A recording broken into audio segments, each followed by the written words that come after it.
I have been in corporate for over 23 years, specifically in the healthcare business.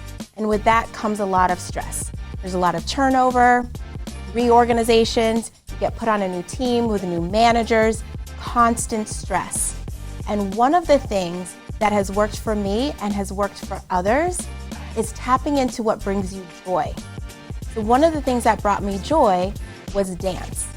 As a former Miami Dolphins cheerleader and Miami Heat dancer, I realized that dance was my sense of resilience. It was my resilience resource to be able to deal with all of the changes and the challenges of corporate America.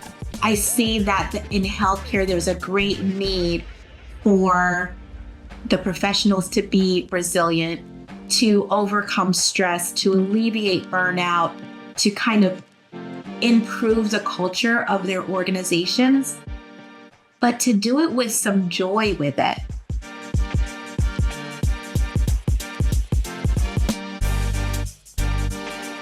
When you hear the word resilience, you hear you gotta tough it out, you need to have the grit, right? But I know another way that you can be resilient, and it's a way that no one is really telling you. The way is through adapting flexibility. When you look at a rubber band, you can see it pulls tight, but it always snaps back. This is what I want people to be. Be like a rubber band, snap back. Have your resources that provide you with the resilience you need to go through any type of change.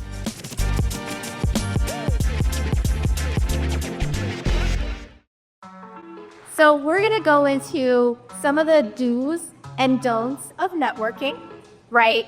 We're also going to talk about the importance of how we connect, how to have that level of emotional intelligence. So that's knowing and regulating your own emotions, and then reading the room, understanding the emotions and the signs that whoever you're speaking to and connecting with are saying, to let you know whether you need to dive a little bit deeper or maybe do you need to step a little bit back. So trying to understand exactly what's going on. And then we're also going to talk about positive intentions and how having positive intentions when you're going into connecting with someone and developing a relationship with them leads to positive outcomes. The human aspect of AI, we're going to dive deeper into how we are humans. Businesses are built up of human beings, right? And so when we're connecting with another business, you're connecting with an individual. So how can we get to know that individual in front of you on the Zoom call, on the phone with you, a deeper connection? The world is a busy place, and your ideal client is already inundated with information that's distracting them. Are you trying to gain visibility in a crowded market? How does your topic engage with the decision makers? Where are the influencers? We all want to know, right? And how do we engage with them? In this session, you will learn top 3 tips to become memorable. Today's speaker really resonates with me, and he's going to resonate with you also. He's a living example of how powerful relationships are so important in this speaking world, in this business that we're in. It's my honor to introduce one of the most impactful leaders in the industry of speaking.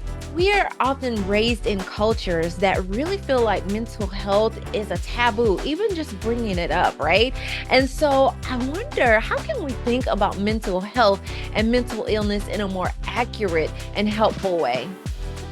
That's a wonderful question. And I'm from the Caribbean, so I understand the stigma related to mental health.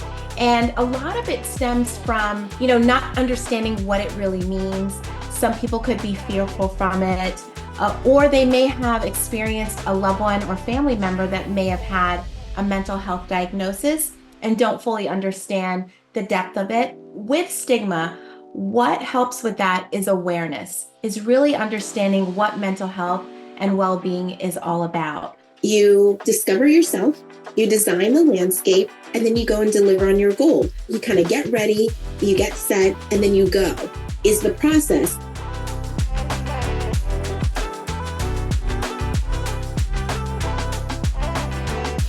Being resilient is our own individual responsibility.